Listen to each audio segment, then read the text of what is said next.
ప్రభుత్వ మహిళా డిగ్రీ కళాశాల జగిత్యాల, తెలుగు విభాగం రాపర్తి శ్రీనివాస్, సహాయ ఆచార్యులు తెలుగు. తీసుకున్నటువంటి పాఠ్యాంశం డిగ్రీ ప్రథమ సంవత్సరం అనగా మొదటి సెమిస్టర్. పాఠ్యాంశం పేరు గొడగూచి కథ. బసవ పురాణంలోంచి తీసుకోవడం జరిగింది. తృతీయ ఆశ్వాసం నుండి ఈ గొడగూచి కథ పాఠ్యాంశాన్ని స్వీకరించడం జరిగింది. బసవ పురాణం తెలుగులో ప్రథమాంధ్ర మహాపురాణం అని డాక్టర్ జీవి సుబ్రహ్మణ్యం గారు పేర్కొన్నారు. ఈ బసవ పురాణంలో దాదాపుగా 75 మంది శివభక్తుల కథలు ఉన్నాయి. వీటిని పాల్కురికి సోమనాథుడు బసవ పురాణంలో శివభక్తుల కథలను తీసుకొని బసవ పురాణంగా కూర్చడం జరిగింది. తెలుగు సాహిత్యంలో నన్నయ కాలంలో అనువాదం ప్రారంభమై ఆదికావ్యంగా మహాభారతం ప్రసిద్ధికెక్కితే, ఏ విధమైనటువంటి అనువాదం కాకుండా స్వతంత్ర కథాకల్పనతోని బసవ పురాణాన్ని రచించారు పాల్కురికి సోమన గారు. ఆ విధంగా అనువాదం కాకుండా స్వతంత్రమైనటువంటి రచన కాబట్టి దీనిని ఆదికావ్యమని, తెలంగాణలో ఉన్నటువంటి కవుల్లో మొదటివాడుగా పాల్కురికి సోమన ఉన్నటువంటి కారణంగా పాల్కురికి సోమనను ఆదికవి అనేటువంటి మాటను కూడా తెలంగాణ ప్రాంతంలో ప్రఖ్యాతంగా వాడడం జరుగుతుంది. కేవలం శివభక్తుల కథలను తీసుకొని, అది కూడా సాధారణ పల్లె జనుల్లో ఉన్నటువంటి వ్యక్తుల ఇతివృత్తాలను తీసుకొని అద్భుతమైనటువంటి కథ గమనం చేయిస్తూ, కేవలం వీలైనంత వరకు ఎక్కువగా తెలుగు పదాలనే వాడుతూ బసవ పురాణాన్ని పాల్కురికి సోమన గారు రచించారు. ఈ బసవ పురాణం వీరశైవ మతానికి చెందినటువంటి పురాణంగా బసవడు అనేటువంటి వ్యక్తి యొక్క ఇతివృత్తంగా చెప్తుంటారు. ఇందులో అతనితో పాటు 75 మంది శివభక్తుల కథలున్నాయి. భక్త సిరియాలుడు, అదేవిధంగా కన్నప్ప, బెజ్జమహాదేవి,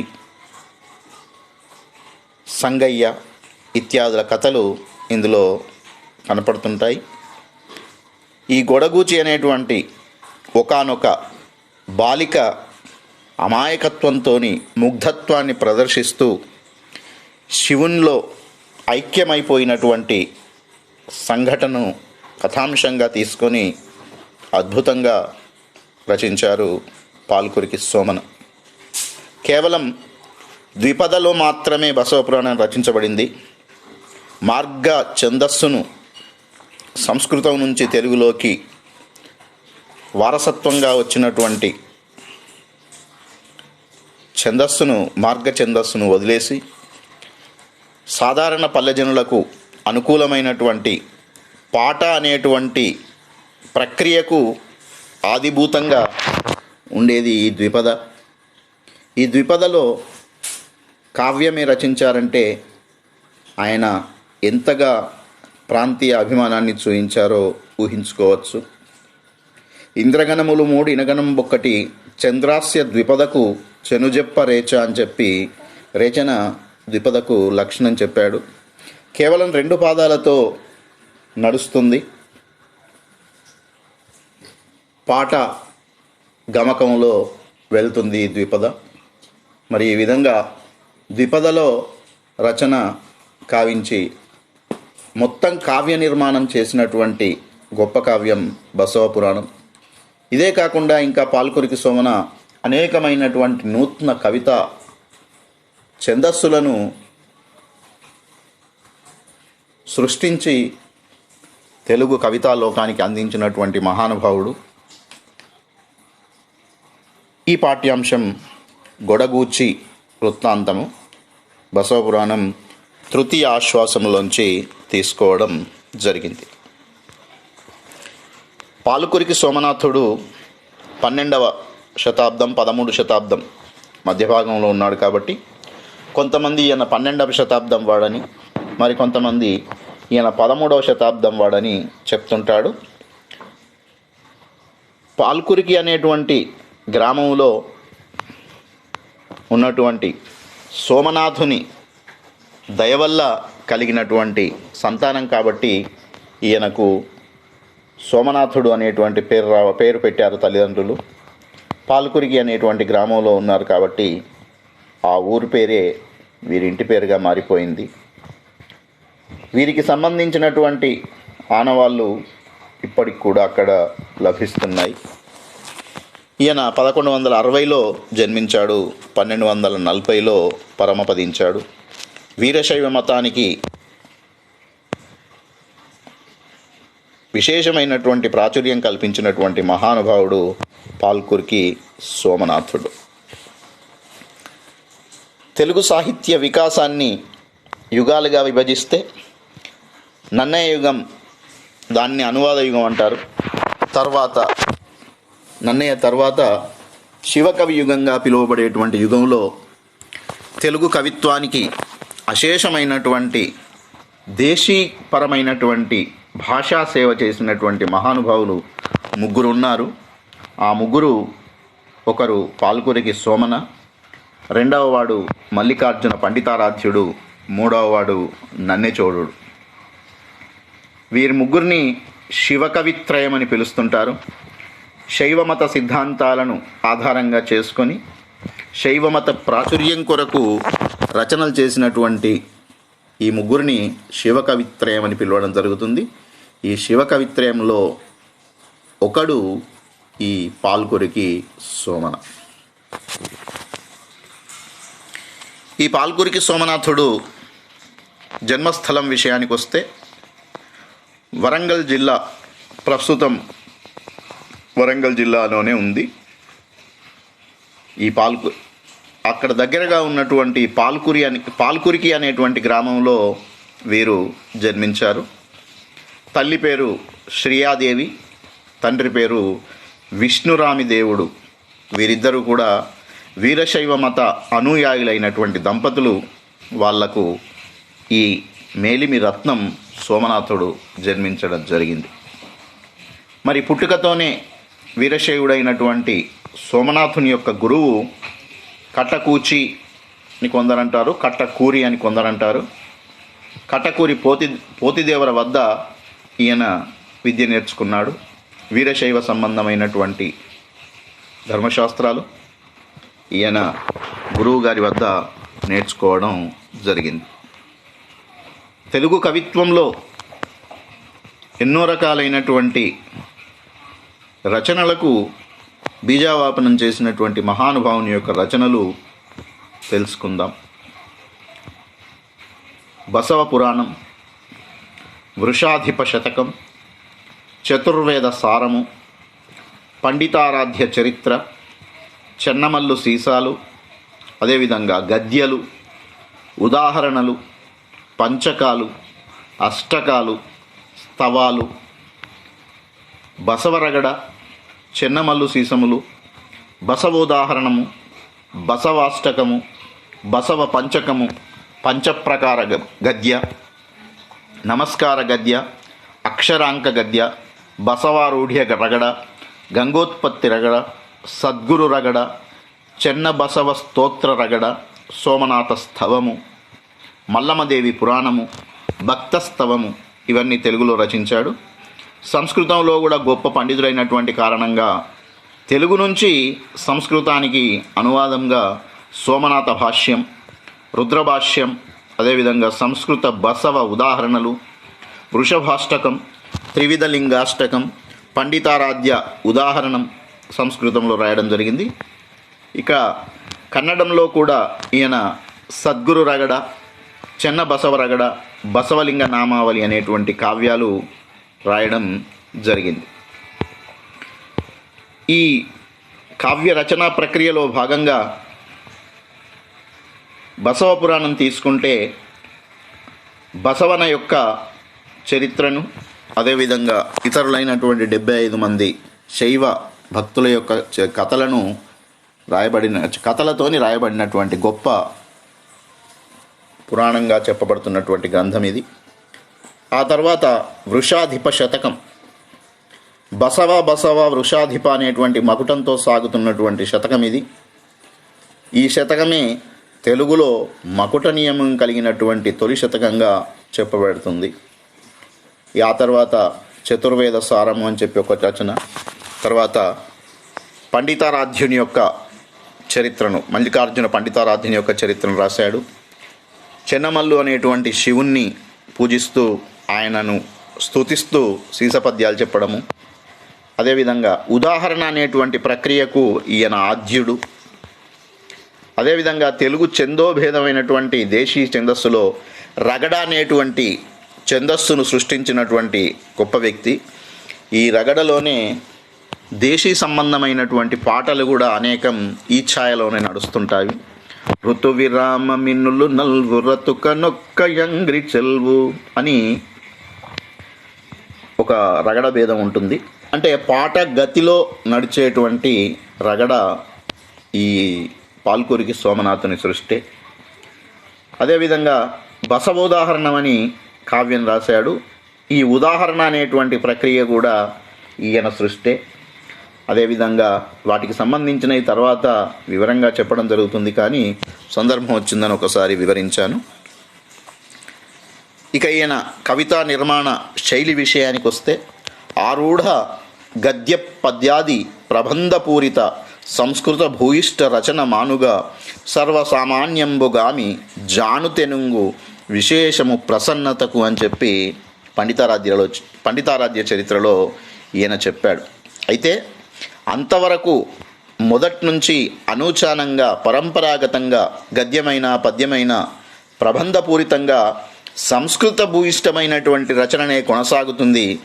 మరి ఆ సంస్కృత భూయిష్టమైనటువంటి రచన అనేటువంటి మార్గంలో వెళ్లకుండా కొత్త మార్గాన్ని సృష్టిస్తూ ఎక్కువగా తెలుగు పదాలతోనే జానుతెనుగు అనేటువంటి మాట ఈయన వాడాడు. అంటే సాధారణ పల్లెజనులు కూడా అర్థం చేసుకునేంత సుందరమైనటువంటి తెలుగులో నేను రచన చేస్తాను అని చెప్పి ఆదరించండి అని చెప్పి చెప్పుకున్నటువంటి మహానుభావుడు ఈ పాల్కురికి సోమనాథుడు. అదేవిధంగా ఇందాక చెప్పుకున్నట్టుగా తెలుగు భాషా పదాల వాడకం శివకవి యుగంలో చాలా వరకు పెరిగింది. ముఖ్యంగా ఈయన అచ్చ తెలుగు పదాలను, తెలుగు ఛందస్సును ఎక్కువగా వినియోగించాడు.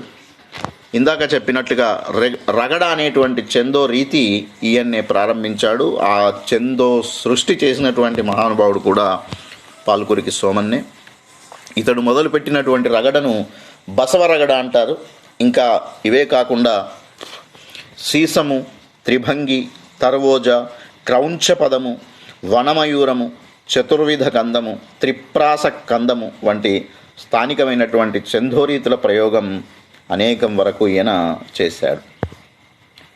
ఇంకా బసవపురాణ అవతారికలో ఉరుతర గద్య పద్యోక్తుల కంటే సరసమై పరగిన జానుతెనుంగు చర్చింపగా సర్వసామాన్యమగుట కూర్చెద ద్విపదలు కోర్కి దైవారా అని చెప్పి గొప్ప గొప్పవైనటువంటి గద్య పద్యోక్తుల్లో ఉన్నటువంటి సంస్కృతం కాకుండా సర్వసామాన్య జనామోదమైనటువంటి జానుతెనుగు ద్విపదతో నేను రచన చేస్తున్నాను అని చెప్పినటువంటి వ్యక్తి ఈయన.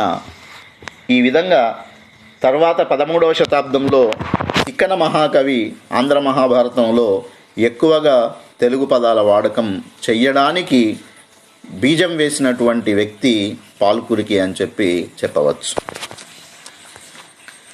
అదేవిధంగా తెలుగు మాటలనంగవలదు వేదముల కొలదియుక సూడుడిల ఎట్టులనిన పాటి తూమునకును పాటినేని పాటింప సోలయ్య పాటియ కాదే అని చెప్పి, అంటే సాంఘికమైనటువంటి అనేకమైనటువంటి వస్తు నిర్మాణ విశేషాలను కూడా తన కవిత్వంలో చెప్పించాడు. కొలమానపు అంటే సోల అనేటువంటి ఒక కొలమానం ఇప్పటికి కూడా వాడుకలో ఉన్నటువంటి కొలమానము. ఈ కొలమానం అచ్చంగా తెలుగుదనంతో కూడుకొని ఉన్నది.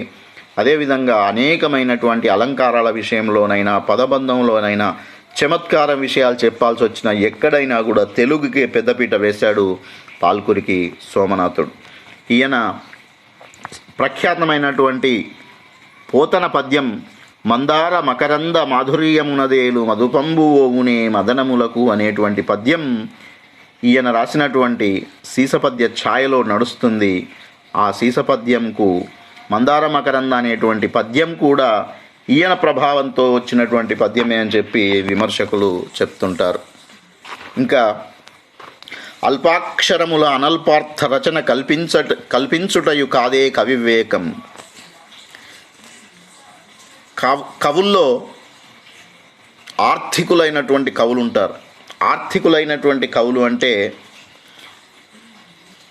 తక్కువ పదాలు వాడుతూ ఎక్కువ అర్థాన్ని ఇచ్చేటువంటి కవులు ఆర్థికులు. ఇటువంటి ఆర్థికుల్లో మొదటివాడు తిక్కన అని చెప్పి చాలామంది చెప్తుంటారు. కానీ తిక్కన కన్నా ముందే ఒక ఆర్థికునిలాగా ఒక ఆర్థికుడయ్యి ఈ పాల్కురికి సోమన రచన చేశాడు అని చెప్పి చెప్పవచ్చు.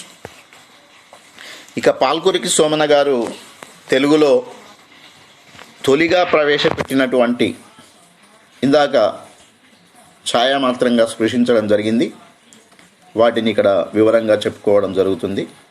తొలి తెలుగు శతకం, తెలుగులో వచ్చినటువంటి మొట్టమొదటి శతకం వృషాధిప శతకం. బసవ వృషాధిప అనేటువంటి మకుటంతో సాగే శతకం ఇది. బసవేశ్వరుణ్ణి శివునిలాగా స్తుతిస్తూ రాసినటువంటి శతకం ఇది. ఇందులో సంఖ్యా నియమం కూడా పాటించబడింది. 108 చెంపక ఉత్పలమాలలు ఈ శతకంలో ఉన్నాయి. అదే తెలుగు శతక వాంగ్మయానికి మొట్టమొదటి మెట్టు పాల్కురికి సోమన రాసినటువంటి వృషాధిప శతకం. సంఖ్యా నియమం, మకుట నియమం కలిగినటువంటి శతకాలలో మొట్టమొదటిసారిగా ప్రప్రథమంగా చెప్పినటువంటి గ్రంథం ఇది అని చెప్పవచ్చు. ఇక తెలుగులో తొలి ద్విపద కావ్యంగా ప్రసిద్ధికెక్కింది మన పాఠ్యాంశం తీసుకున్నటువంటి బసవ పురాణం. ఇది స్వతంత్ర తొలి దేశీయ పురాణం. శ్రీశైలం యాత్రలో భక్తుల ద్వారా తెలుసుకున్నటువంటి బసవేశ్వరుని యొక్క మహిమలను సోమన బసవ పురాణం అనేటువంటి పురాణంగా రాశాడు. నందికేశ్వరుని అవతారంగా భావించేటువంటి బసవేశ్వరుడు ఈ కావ్యంలో కథానాయకుడు. ఆయనతో పాటు ఆనుషంగికంగా 75 మంది శివభక్తుల కథలు ఇందులో చెప్పడం జరుగుతుంది. ఈ కావ్యంలో ఉన్నటువంటి అంత్యానుప్రాస ప్రభావం పోతన పైన పడింది అని చెప్పడంలో ఏమాత్రం అతిశయోక్తి లేదు. ఉదాహరణ అనేటువంటి కొత్త ప్రక్రియ నిర్మాణ రీతిని ప్రవేశపెట్టినటువంటి మహానుభావుడు పాల్కురికి సోమనాథుడు. ఈయన రాసింది బసవోదాహరణం. ఈ ఉదాహరణకు సంబంధించిన నియమం ఇక్కడ వివరించడం జరుగుతుంది. 8 విభక్తులతో 8 వృత్తాలు, 8 కలికలు, ఇది కూడా ఒక రకమైనటువంటి ఛందోభేదాలు, ఉత్కలికలు రాసి చివరగా అన్ని విభక్తులతోని కలుపుకొని సార్వవిభక్తిక పద్యం రాస్తే అది ఉదాహరణ అనేటువంటి ప్రక్రియ ఉంటుంది. ఇది స్తుతిరూపకమైనటువంటి రచన. సోమన బసవేశ్వరుని యొక్క మహిమను బసవోదాహరణంలో వివరించాడు. తెలుగులో తొలి సీస పద్య శతకం రాసింది కూడా, అంటే సీసం అనేటువంటి దాన్ని ప్రవేశపెట్టింది, సీసం అనే ఛందస్సును వెలుగులోకి తీసుకొచ్చింది ఈ పాల్కురికి సోమనాథుడే. చెన్నమల్లు అనే మకుటంతో 32 సీసపద్యాలు రాశాడు. ఇవి శ్రీశైలంలో ఉన్నటువంటి చెన్న మల్లికార్జునిపై ఈ సోమన రాసినటువంటి పద్యాలు ఇవి. ఇక సోమన కావ్య నిర్మాణ రీతులకు ఆయన పరిశీలన శక్తికి తార్కాణంగా ఒక చిన్న ఉదాహరణ స్పృశిద్దాం. తొలికోడి కనువిచ్చి నిలిచి మైవెంచి జలజల రెక్కలు సడలించి నీల్గి గ్రక్కున కలార్చి కంఠంబు విచ్చి ముక్కున ఈకెలు చక్కొల్పి కడుపు నిక్కించి మెడసాచి నిక్కి మిన్సూచి కుక్కరో కుర్రని కూయకుమున్నా. ఈ రోజుల్లో అందరూ నిద్ర లేవాలంటే అలారాన్ని ఆశ్రయిస్తారు. కానీ భగవంతుడిచ్చినటువంటి సహజ సిద్ధమైనటువంటి అలారం లాగా చెప్పబడేది కోడి. తన కూతతో ప్రపంచాన్ని మేల్కొల్పేటువంటిది కోడి అనేటువంటి ప్రాణి. అది నిద్రలేచినటువంటి సమయంలో కూత వేయక ముందు దాని శరీరంలో ఏ విధమైనటువంటి మార్పులు కలుగుతాయనేది స్వభావోక్తి అనేటువంటి అలంకారంలో దాని స్వభావాన్ని ఉన్నదున్నట్టుగా ఒక అద్భుతమైనటువంటి ద్విపదలో కూర్చాడు ఈ పాల్కురికి సోమన.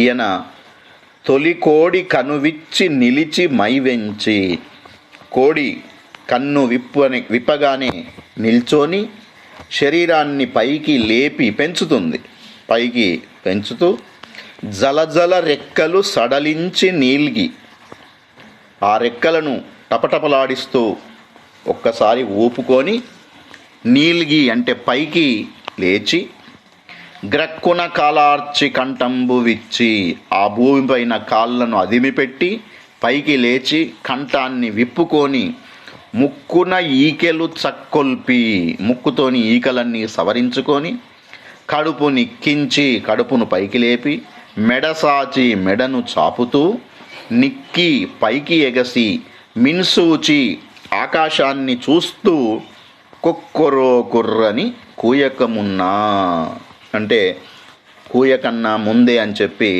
చెప్పడం జరిగింది. పాల్కురికి సోమన పాత్ర సృష్టి చాలా అద్భుతంగా ఉంటుంది. అంతకుముందు ఎవరు స్పృశించని ఒక కొత్త కోణాన్ని స్పృశించారు. సామాజిక జీవితానికి చాలా సన్నిహితంగా ఉంటూ తనతో పాటు మెలుగుతున్నటువంటి భక్తుల యొక్క ఆలోచనలను, ఆచార వ్యవహారాలను, వాళ్ళ సంఘ జీవనాన్ని, వాళ్ళ సామాజిక నడవడికను తన కావ్య పాత్రల్లో ప్రతిబింబింపజేశాడు పాల్కురికి సోమనాథుడు. సజీవమైనటువంటి సహజమైనటువంటి మామూలు మనుషుల్లాగా ఆయన పాత్రలు పాఠకునికి కనిపిస్తాయి. ప్రత్యేకమైనటువంటి వ్యక్తిత్వంతో చాలా వైవిధ్యంగా ఉన్నటువంటి పాత్రలను సోమన ఎంచుకున్నాడు. అమాయకత్వాన్ని, ముగ్ధత్వాన్ని ప్రదర్శించడంలో సోమనను మించినటువంటి కవి తెలుగు సాహిత్యంలో లేడు. వ్యావహారికమైనటువంటి పదజాలంతో పాత్రల యొక్క సహజత్వాన్ని చాలా మనోజ్ఞంగా ఈయన చిత్రించాడు. ఈయన కలం ద్వారా చిత్రించబడినటువంటి పాత్రల్లో రుద్ర పశుపతి, బెజ్జమహాదేవి. ఈ బెజ్జమహాదేవి అనేటువంటి ఒకానొక భక్తురాలు పరమశివుణ్ణి శిశువులాగా భావించి ఆయనకు, ఒక శిశువుకు తల్లి ఏ విధమైనటువంటి సేవలు చేస్తుందో ఆ విధంగా సేవలు చేసి ముక్తిని పొందినటువంటి గొప్ప భక్తురాలు బెజ్జమహాదేవి. అదేవిధంగా ముగ్ధ సంగయ్య, ఉడుమూరు కన్నప్ప. ఈ వృత్తాంతాన్ని సినిమాగా కూడా తీయడం జరిగింది. కాళహస్తి ప్రాంతంతో సంబంధం ఉన్నటువంటి భక్తుడు ఈయన. పరమశివునికి తన అమాయకత్వంతో మాంసాన్ని నైవేద్యంగా పెడుతుంటాడు. ఒకరోజు శివలింగంలోంచి కంటిలోంచి ధారాపాతంగా రక్తం వస్తుంటే దాన్ని తన అమాయకత్వంతో కన్నుకి ఏమైందో అని చెప్పి తనకున్నటువంటి కన్నును పెకిలించి ఆ శివలింగానికి అమర్చి ముక్తిని పొందుతాడు ఉడుమూరు కన్నప్ప. అదేవిధంగా చిరుతొండ నంబి, ఈయననే సిరియాలుడు అని కూడా పిలుస్తుంటారు. ఇక ప్రస్తుత పాఠ్యాంశమైనటువంటి గొడగూచి అనేటువంటి అమాయక బాలిక, ఇటువంటి భక్తుల యొక్క పాత్రలు ముగ్ధత్వానికి, నిష్కల్మషమైనటువంటి నిర్మలమైనటువంటి మనస్తత్వానికి, భగవంతుణ్ణి భగవంతునికి సర్వము సమర్పించి భగవంతునిలో లీనమైన భక్తిని ప్రదర్శించే విధానంలో ఈయన పాత్రలు ఉంటుంటాయి. ఆ విధానానికి ఉదాహరణగా ఈయన పాత్రలు వెలుగొందుతూ ఉంటాయి. ఈ బసవపురాణంలో చెప్పబడ్డటువంటి గొప్ప గొప్ప భక్తుల కథల్లో ఈ గొడగూచి అనేటువంటి కథ కూడా ఒకటి. ఈ అమ్మాయి ఒక అమాయకమైనటువంటి బాలిక, ముగ్ధభక్తితోని ఉంటుంది. ఆ మనస్తత్వాన్ని అద్భుతంగా వర్ణిస్తాడు పాల్కురికి సోమనాథుడు. ఈ గొడగూచి యొక్క తండ్రి గారి పేరు మొదటనే ప్రస్తావిస్తున్నాడు. ఇది పాఠ్యాంశ ప్రారంభం. మొదటి ద్విపదలు. శివదేవుడననొక్క శివభక్తియుతుడు ఉవిదయు తాను పొరుగురి కేగుచును రూపించి కడగొట్టు పాప దారింటి కాపిడి అటయిట కదలకుమమ్మ. శివదేవుడు అనేటువంటి ఒకానొక శివభక్తియుతుడు, అంటే శివభక్తియే ఆచారంగా కలిగినటువంటి వాడు, నిరంతరం కూడా శివనామస్మరణ చేస్తూ పంచాక్షరీ మంత్రాన్ని వదిలిపెట్టకుండా భగవన్నామాన్నే కూడా నిరంతరము జపించేటువంటి గొప్ప భక్తుడు ఈ శివదేవుడు. ఎప్పుడూ కూడా ఈ శివదేవుడు ఊళ్ళోంచి బయటికి వెళ్ళడు. ఎందుకొరకంటే పరమశివునికి నైవేద్యం ప్రతిరోజు సమర్పించాలి కాబట్టి, ఆ ప్రతిరోజు నైవేద్యం పరమశివునికి సమర్పించాలంటే నేను ఇక్కడే ఉండాలి. బయటికి ఎక్కడికైనా వెళ్ళినప్పుడు ఈ పరమేశ్వరునికి నైవేద్యం సమర్పించే విధానానికి భంగం కలుగుతుంది అనేటువంటి ఆలోచనతో ఎక్కడికి పోకుండా ఉంటాడు. కానీ ఒకానొక సమయంలో ఆయనకు అత్యవసరంగా పక్క ఊరికి వెళ్ళాల్సి వస్తుంది. అటువంటి పరిస్థితుల్లో ఉవిదయు తాను పొరుగురి కేగుచును, తన భార్యతో పాటుగా పక్క ఊరికి వెళ్ళడానికి ఉద్యుక్తుడవుతాడు ఆ శివదేవుడు. రూపించి కడగొట్టు పాప దారింటి కాపిడి. మరి తన ఇంట్లో అందరికన్నా చిన్నదైనటువంటి పాపను ఇంటి కాపుగా ఉంచారు. అంటే ఇంట్లో ఉన్నటువంటి పశు సంపదకు, ఈ రోజుల్లో అయితే ఎక్కడికైనా వెళ్తున్నప్పుడు అందరూ కూడా తాళాలు వేసి బయటికి వెళ్ళిపోతున్నారు. అంటే వాళ్ళ పైన ఆధారపడి ఏ జీవి కూడా బ్రతికే పరిస్థితిలో ఈరోజు లేవు కాబట్టి వాళ్ళు ఎక్కడికైనా హాయిగా వెళ్తున్నారు. కానీ పూర్వకాలంలో ప్రతి ఇంట్లో కూడా పశు సంపద ఖచ్చితంగా ఉండేది. ఆ పశు సంపద కొరకైనా ఇంట్లోంచి బయటికి వెళ్తున్నప్పుడు ఎవరైనా ఒక్కరైనా కనీసం ఇంట్లో ఉండి ఇంట్లో పరిస్థితులను చూసుకోవాల్సిన అవసరం ఉండేది. ఆ విధంగా ఆ చిన్న కూతురును ఇంటి కాపుగా పెట్టి అట ఇట కదలకుమమ్మ, ఇంట్లోంచి ఎక్కడికి వెళ్ళకమ్మా అని చెప్తూ పడుచులతో ఆడ పరవకుమమ్మ ఒడివిన మావ్రతం బెడపకుమమ్మ గుడికేగి నిత్యంబు కుంచెడు పాలు పడరునకు అరగింపగ పెట్టుమమ్మ. పడుచులతో ఆడ పరవకుమమ్మ. పరువు అంటే పరుగు, అంటే ఆడుకోవడానికి పరుగున నీతో పాటు ఉన్నటువంటి స్నేహితురాళ్ళ వద్దకు వెళ్ళి, పడుచులు చిన్నపిల్లలు అనేటువంటి మాటని ఇక్కడ వాడుతున్నాడు. పడుచులు అంటే సాధారణంగా ఈ రోజుల్లో స్త్రీ అనే అర్థంలో వాడుతున్నాడు. కానీ ఇక్కడ ఒక అమ్మాయి కాబట్టి చిన్నపిల్లలు అనేటువంటి, చిన్న ఆడపిల్లలు అనేటువంటి అర్థంలో పాల్కురికి సోమని వాడుతున్నాడు. నీతో సమానమైనటువంటి ఈడు కలిగినటువంటి పిల్లలతో నువ్వు ఆడుకోవడానికి వెళ్తావు కదా, అట్లా నువ్వు వెళ్ళకూడదు. ఎందుకు? ఒడివిన మా వ్రతంబు ఎడపకుమమ్మ. మేము ఒక వ్రతాన్ని పాటిస్తున్నాము. ఆ వ్రతం ఏంటో తర్వాత ద్విపదలో చెప్తాడు. ఆ వ్రతం నువ్వు కూడా మేము లేని సమయంలో, మేము బయటికి వెళ్ళిన సమయంలో నువ్వు ఆ వ్రతాన్ని పాటించాలి. నువ్వు ఆ వ్రతాన్ని పాటించాలంటే ఇంట్లో ఉండాల్సిన అవసరం ఉంటుంది. ఇంట్లో ఉండాలి అంటే నువ్వు ఎక్కడికి ఆడుకోవడానికి వెళ్ళకూడదు అని చెప్పి తమ కుమార్తెకు చెప్తూ, గుడికేగి నిత్యంబు కుంచెడు పాలు బడరునకు అరగింపగ పెట్టుమమ్మ. ప్రతిరోజు ప్రతినిత్యం కూడా గుడికేగి అంటే సమీపంలో ఉన్నటువంటి శివాలయానికి వెళ్ళి కుంచెడు పాలు, కుంచెడు అనేది ఒక పాత్ర. అయితే ఈ రోజుల్లో కుంచెడు అనేది కొలమానంగా వాడుతుంటారు. ఆ కొలమానం దాదాపుగా 10 కిలోల వరకు వస్తుంటుంది. ఆ గుంచె అనేది మాత్రం ఇక్కడ ఒక పాత్ర విశేషంగా వాడుతూ గుడికేగి ప్రతిరోజు గుడికేగి ఒక పాత్ర నిండుగా పాలు బడరునకు ఆరగింపగా పెట్టుమమ్మా, ఆ పరమేశ్వరునికి నైవేద్యంగా పెట్టవమ్మా అని చెప్తూ నమ్మిపోయదము సొమ్మమ్మ మరాకుయమ్మ మాయమ్మ మాయక్క మాతల్లి కొమ్మ నీకొక మంచి బొమ్మయు ఇన్ని బొమ్మ పొత్తికలను పోయి తెచ్చదము. నమ్మిపోయేదము సొమ్ము అమ్మా, అమ్మా నిన్ను నమ్మి మేము ఊరెళ్తున్నాము, మరవకు మర్చిపోకు, పరమేశ్వరునికి నైవేద్యం పెట్టడం అనేటువంటి విషయాన్ని నువ్వెప్పుడూ కూడా మరిచిపోకు. మాయమ్మ అంటే బతిమాలుతున్నారు, చిన్నపిల్లలను బతిమాలడం చేస్తే వాళ్ళు దారిలోకి వచ్చే పరిస్థితి ఉంటుంది. కాబట్టి మాయమ్మ మాయక్క మా తల్లి ఓ కొమ్మ అంటే ఓ అమ్మాయి అని చెప్తూ బతిమిలాడుతూ నీకొక మంచి బొమ్మయు ఇన్ని బొమ్మ పొత్తికలను పోయి తెచ్చదము. సాధారణంగా చిన్నపిల్లలు ఏదైనా పని చెప్పితే వెంటనే నాకేమిస్తావు అనేటువంటి స్వభావం చిన్నపిల్లలకు ఉంటుంది అనేటువంటి విషయాన్ని గ్రహించినటువంటి పాల్కురికి సోమనాథుడు ఆ తల్లిదండ్రులతోని ఆ పిల్లకు ఒక రకమైనటువంటి ఆశను కల్పిస్తున్నాడు. ఏంటి, మేము ఊరు నుంచి వచ్చే సమయంలో నీకు ఒక మంచి బొమ్మ తీసుకొస్తాము. అంతేకాకుండా బొమ్మ పొత్తికలు అంటే పూర్వకాలంలో చిన్న చిన్న వస్త్రపు ముక్కలతోని బొమ్మలు తయారు చేసుకునేవాళ్ళు.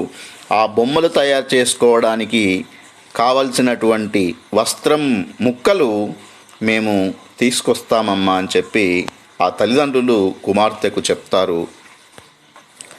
సమాప్తం. ధన్యవాదాలు.